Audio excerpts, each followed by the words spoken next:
Impero Team, io sono Beatrice e se volete rimanere aggiornati per i nostri nuovi video iscrivetevi al canale e attivate la campanellina qui sopra.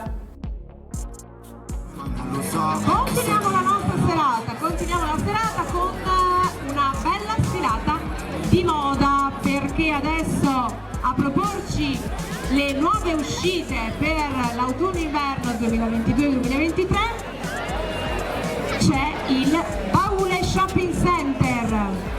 Il Baule Shopping Center si trova a Campagna Lupi ed è un centro commerciale dove potrete trovare davvero di tutto. Questa sera però ovviamente vediamo alcune delle proposte, in particolare appunto come vi dicevo quelle dedicate all'autunno-inverno 2022-2023, le nuove uscite, i nuovi vestiti, i nuovi abiti casual, eleganti, ma potrete trovare davvero qualsiasi tipo di capo, rigorosamente made in Italy, con tessuti di primo ordine e tagli sartoriali degni di un atelier. E allora vi accogliamo con un applauso. Queste sono le proposte per la moda autunno-inverno del Baule Shopping Center.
Shopping Center per questa meravigliosa sfilata che ci ha regalato questa sera. Ma vi invitiamo ovviamente ad andare a conoscere ancora meglio a Campagna Lupi, il loro bellissimo store dove ci saranno questi ma tanti altri abiti.